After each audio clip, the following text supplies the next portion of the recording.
mempelajari materi tentang apa hari ini? Tahu, Pak. Tahu ya? Ya. Oke, hari ini kita akan mempelajari tata cara memandikan jenazah, ya. Sebelum itu, ada yang pernah mendengarkan tata cara memandikan jenazah belum? Belum. Oke, sudah. Berarti ada yang sudah, berarti ada yang belum. Lalu sebelum kita masuk ke materi, coba ada yang tahu tidak hukum memandikan jenazah itu sunnah atau wajib? Kalau yang tahu angkat tangan coba. Wajib, Pak. Wajib. Ya udah, benar. Jadi hukumnya itu wajib fardu kifayah, ya. Berlaku untuk semua umat muslim, tetapi hanya dilakukan oleh beberapa orang saja. Jika sudah dilakukan oleh beberapa orang, berarti kewajiban tersebut sudah terpenuhi, seperti itu. Tapi jika tidak ada yang melakukan, berarti semuanya itu berdosa, seperti itu. Bisa dimengerti ya untuk hukum memandikan jenazah? Oke, kalau sudah bisa dimengerti, mungkin kita langsung masuk ke materi pada hari ini.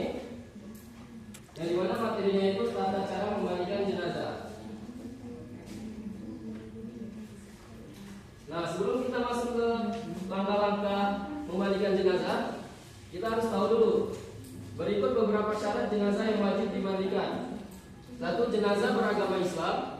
2. Masih memiliki anggota tubuh meskipun tidak utuh. Jadi meskipun anggotanya sudah terpecah gitu, kayak kecelakaan, masih bisa dimandikan, seperti itu. Jenazah tidak mati syahid. Nah, kalau jenazahnya mati syahid itu tidak perlu dimandikan. Seperti mati dalam keadaan berperang, mati dalam tubuhnya kebakaran, seperti itu tidak perlu dimandikan. Lalu sementara untuk syarat orang yang memandikan jenazah, ini syarat orang yang bertugas. Yang pertama itu beragama Islam, yang kedua berakal dan balik, yang ketiga mengetahui tata cara memandikan jenazah, yang keempat amanah dan dapat dipercaya, yang kelima mampu menutupi aib jenazah, dan yang keenam sejenis kelamin dengan jenazah. Jadi kalau misalnya kalian yang bertugas, berarti kalian harus mampu menutupi aib jenazah. Kalau misalnya nanti di jenazah tersebut ada sesuatu yang tidak pernah dia ceritakan sama orang lain, seperti ada luka atau gimana di tubuhnya, kalian tidak bisa menceritakan itu kepada orang lain, seperti itu. Lalu untuk yang keenam itu ada sejenis kelamin dengan jenazah. Kalau jenazahnya laki-laki, berarti yang dimandikan itu harus orang laki-laki. Kalau jenazahnya perempuan, berarti harus dimandikan oleh perempuan, seperti itu. Meski begitu, ternyata memandikan jenazah lebih utama dilakukan oleh sanak keluarga atau kerabat. Jika tidak mampu, barulah dilakukan oleh orang yang lebih paham fikih pelaksanaannya. Jadi alangkah baiknya, sebelum ada orang yang paham tentang pelaksanaannya, alangkah baiknya itu lebih baik orang terdekat dari jenazah tersebut yang memandikannya, seperti itu. Bisa dimengerti kalau untuk syarat-syaratnya ya? Bisa. Oke, kalau bisa, kita bisa lihat di sini persiapan sebelum memandikan jenazah. Yang pertama itu ada tempat. Siapkan tempat yang tertutup, bersih, dan tidak boleh dilihat oleh orang lain kecuali orang yang bertugas. Jadi tempatnya itu harus tertutup, ya, tidak boleh terbuka tempatnya, seperti itu. Kalau tempatnya terbuka, nanti yang ada divideokan sama orang kan. Jadi tempatnya itu harus tertutup. Lalu yang kedua ada peralatan. Nah, yang dimana pertama kita memerlukan air bersih. Boleh dingin, boleh hangat, ya. Tapi saya pernah dengar cerita dari orang gitu. Beliau bilang kalau misalnya jenazahnya itu masih baru, alangkah baiknya menggunakan air dingin, bukan air es tadi ya. Tapi air dingin yang biasa kita gunakan seperti mandi, seperti itu. Lalu ada sabun atau pembersih. Sabun pembersih ini buat menggosokkan tubuh jenazah nanti. Lalu ada sarung tangan. Nah, sarung tangan ini penting karena kenapa? Ketika memandikan jenazah itu alangkah baiknya menggunakan sarung tangan. Karena nanti ada membersihkan di bagian-bagian yang seperti kemaluan depan dan kemaluan belakang itu harus menggunakan sarung tangan, seperti itu. Lalu ada kain penutup aurat untuk menutupi aurat pada jenazah. Lalu ada handuk kering. Handuk kering ini buat terakhir nanti. Dan air yang dicampur kapur barus dan daun bidara untuk bilasan terakhir. Mungkin kalau untuk kapur barus sudah tahu semua ya. Baunya gimana juga sudah tahu. Nah, kalau untuk contoh gambar daun bidara bisa kita lihat di sini. Mungkin ada yang belum tahu gambar daun bidara. Gambar daun bidara itu seperti ini. Lalu yang ketiga, kita memerlukan juga petugas. Petugas yang memandikan jenazah harus jenis kelamin dengan jenazah. Seperti yang bilang tadi, yang seperti syarat-syarat, jenazah laki-laki dimandikan oleh laki-laki, jenazah perempuan dimandikan oleh perempuan. Tapi kalau dia suami istri, suaminya boleh memandikan istrinya. Begitu juga sebaliknya. Tapi kalau misalnya ada anak laki-laki, ibunya yang meninggal, boleh tidak memandikannya. Nah itu berarti tidak boleh, karena bukan sejenis kelamin. Ya, begitu juga anak perempuan tidak boleh memandikan ayahnya, seperti itu. Proses memandikan jenazah adalah bagian dari kewajiban kolektif fardhu kifayah dalam Islam yang dilakukan dengan kelembutan dan penuh penghormatan. Jadi memandikan jenazah itu harus penuh kelembutan, harus banyak-banyak sabar kalau memandikan jenazah, dan tidak boleh terburu-buru, seperti itu. Bisa dimengerti ya kalau untuk persiapan dan juga syarat-syaratnya? Bisa. Baik, kalau sudah mengerti, kita masuk ke langkah-langkah utama memandikan jenazah. Langkah yang pertama, niat dan penutupan aurat. Seluruh tubuh jenazah ditutup dengan sehelai kain agar auratnya tidak terlihat selama proses. Jadi kalau laki-laki biasanya di perut sini sampai lutut. Kalau perempuan biasanya dari leher sampai ke kaki, seperti itu. Petugas membaca niat di dalam hati sebelum memulai mandikan. Yang dimana ini niat jenazah laki-laki itu nawaitu husla adaan hazil mayyitati lillahi ta'ala. Ini untuk laki-laki. Kalau untuk perempuan, nawaitu husla ada azihil maitati lillahi ta'ala. Jadi tolong perhatikan di sini tuh ada perbedaan antara niat laki-laki dan juga perempuan. Niat laki-laki itu menggunakan hazal mayyiti, sedangkan perempuan azihil maitati. Jadi harus dibedakan untuk jenazah laki-laki dan juga perempuan. Seperti itu ya. Baik, kita masuk ke langkah yang kedua, membersihkan kotoran dan najis. Yang pertama itu angkat kepala jenazah hingga setengah duduk. Lalu urut atau tekan perutnya perlahan-lahan untuk mengeluarkan kotoran yang masih ada di dalam tubuh jenazah. Ya, seperti contoh di gambar ini. Ya, ini saya ambil contohnya saja. Ya, seperti di setengah duduk lalu diurut pelan-pelan perutnya sampai kotorannya itu keluar. Seperti itu. Lalu siram seluruh tubuh jenazah agar kotoran yang keluar tidak menempel. Takutnya nanti ada yang menempel di paha atau di kaki. Alangkah baiknya kita siram seluruh tubuh jenazah, seperti itu. Lalu kita istinja, bersihkan kubur kemaluan depan dan kubur kemaluan belakang jenazah tanpa menyentuh langsung, gunakan sarung tangan atau kain. Nah, itu mengapa sarung tangan itu begitu penting kalau untuk memandikan jenazah? Karena kita ada membersih bagian-bagian yang mungkin tidak harusnya dipegang, seperti itu. Siram dan pastikan semua najis hilang. Jadi kalau misalnya najisnya sudah hilang semua, siram pakai air lagi, seperti itu. Ya, kita masuk ke langkah yang ketiga, mewudukan jenazah. Mewudukan jenazah ini hanya disunahkan saja. Ya.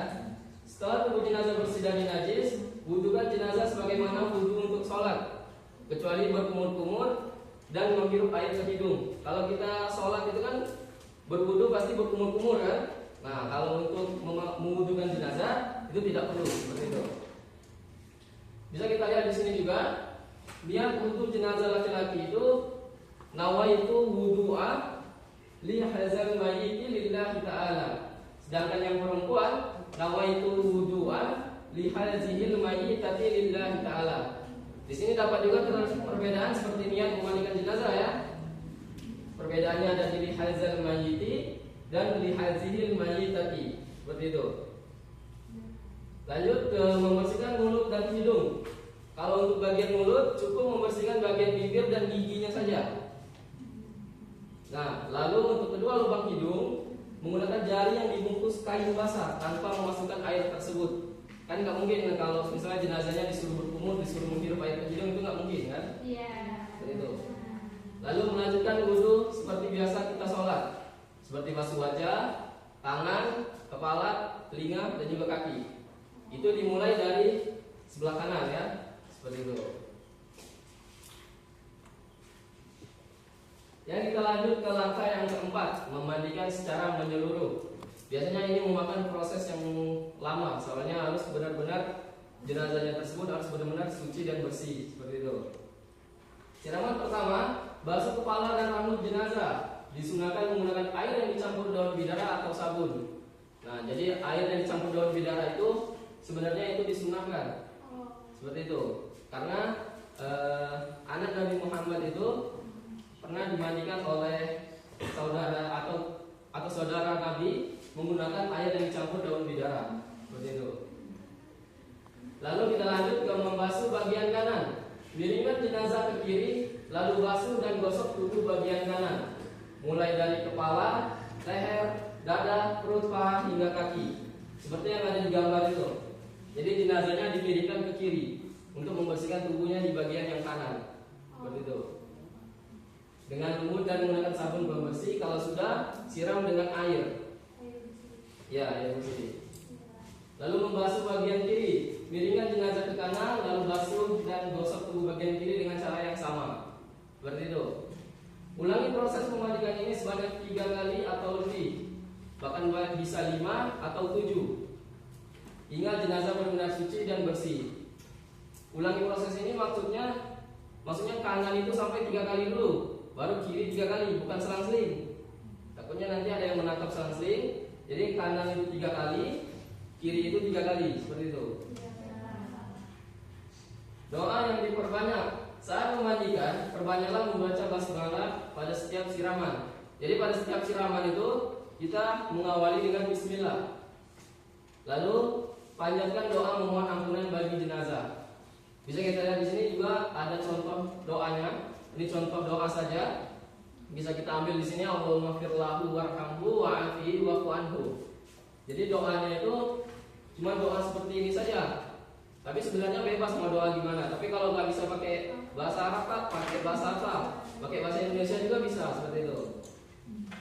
Jadi tidak perlu menggunakan bahasa Arab seperti itu.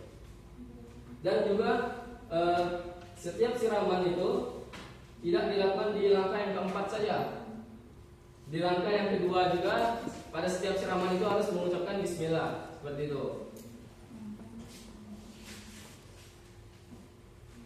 Lalu langkah yang kelima, bilasan terakhir dan pengeringan. Nah, bisa kita lihat di sini bilasan kafur barus. Siram jenazah untuk terakhir kalinya menggunakan air yang dicampur kafur barus atau wewangian. Kalau memandikan jenazah, pasti kalau kalian pernah datang ke tempat orang yang meninggal, pasti baunya itu khas gitu kan. Nah, itu bau kafur barus biasanya. Lalu jika sudah, keringkan seluruh tubuh jenazah dengan handuk bersih sebelum diangkat dan dikafani. Seperti itu. Jadi kalau jenazahnya sudah bersih, sudah wangi, kita lap menggunakan handuk yang sudah kita siapkan tadi, lalu diangkat dan siap untuk dikafani. Seperti itu. Dan ini juga catatan buat jenazah perempuan. Jika jenazah perempuan, rambutnya disunahkan untuk dikepang menjadi 3 bagian. Jadi diikat 3 bagian di belakang sini untuk perempuan, untuk jenazah perempuan. Tapi kalau jenazah laki-laki cukup dirapikan saja. Tapi kalau misalnya jenazah laki-laki itu rambutnya menyerupai perempuan, itu harus bagaimana? Nah, tapi biasanya tidak diikat kalau untuk laki-laki. Mau dia panjang, mau dia pendek, tetap dirapikan saja. Kalau untuk laki-laki seperti itu.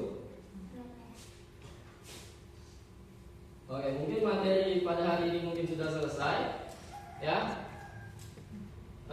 Mungkin dari anak-anak semua ada yang belum bisa dipahami atau gimana, silakan bertanya. Kalau ada yang belum paham atau gimana, silakan bertanya.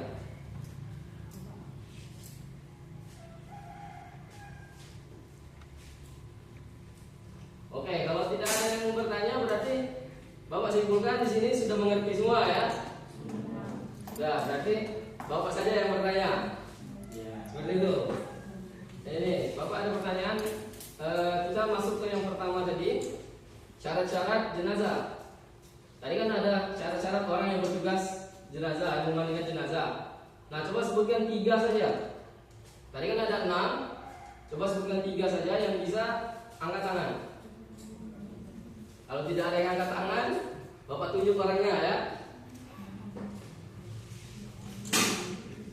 Ayo.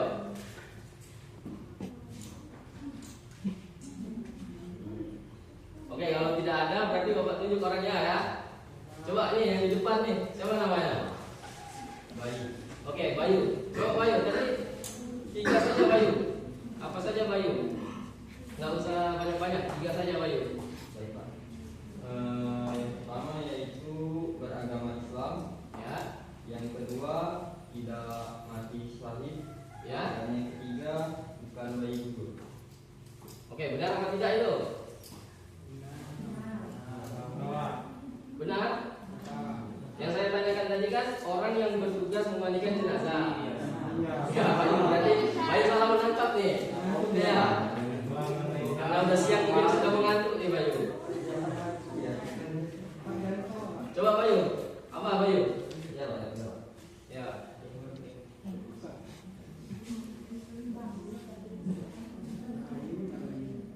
Orang yang bertugas memandikan jenazah. Nah, itu sudah disebut sama temannya satu tuh. Jadi orang yang bertugas memandikan. Jadi syarat orang yang bertugas memandikan, bukan syarat jenazahnya. Seperti itu. Bentar, Imam. Bayu sudah tahu, jadi santai dulu Imam ya. Coba Bayu tadi beragama Islam. Yang pertama beragama Islam, yang Ya. kedua paham tata caranya, Ya. yang ketiga menjaga aurat. Ya sudah, benar berarti ya. Benar atau tidak nih? Benar ya. Oke, bagus Bayu. Belum tepat? Coba siapa yang berani ini? Buat menjawabnya kalau belum tepat. Ya tadi Imam sudah bertanya. Apa? Ayo, kamu. Harus beragama Islam, Ya, satu. beragama akhlak, Apa tadi? jujur dan percaya. Ya, dua. Satunya? Oke, bagus kalau Imam. Bayu silakan contohkan Imam ya, Bayu. Betul lagi.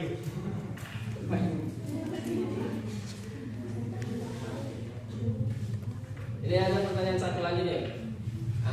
Untuk coba jelaskan, bukan jelaskan. Tadi itu kan sudah saya jelaskan tuh perbedaan antara niat laki-laki dan niat perempuan. Nah, perbedaannya itu ada di mana? Coba, ada yang bisa nggak?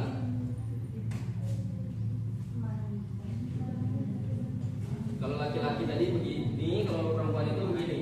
Ini untuk niat memandikan jenazah itu. Aku Pak. Imam lagi. Nah, ya, Pak. Kalau untuk khusus laki-laki doanya itu maiti. Kalau perempuan maitati. Oke, benar Imam. Oke, mungkin sampai di sini dulu ya materi kita hari ini. Kalau yang mati ya Pak. Ya, hadiahnya besok Imam. Jadi semoga materi ini bisa kalian pahami dan berguna di lingkungan masyarakat nanti ya. Jadi saya ucapkan terima kasih. Mohon maaf jika semisalnya ada yang menyakiti hati kalian, saya minta maaf. Kepada Allah saya mohon ampun. Ya, kita akhiri dulu dengan hamdalah. Alhamdulillah. Ya sudah, Bapak akhiri wabillahi taufiq wal hidayah. Wassalamualaikum